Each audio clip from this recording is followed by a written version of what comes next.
ஜாம்பாஜி என்ற ஒரு மதகுருவும் இருந்தார். அவர் இந்த வறட்சியை பற்றி ஆழ்ந்து சிந்தித்தார். இந்த வறட்சிக்கு என்ன காரணம்?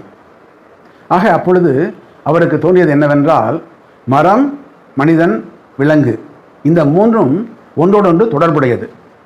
மரம், மனிதன், விலங்கு இந்த மூன்றும் இணைந்த கோபுரத்திலே மரம்தான் அதனுடைய அடித்தளம்.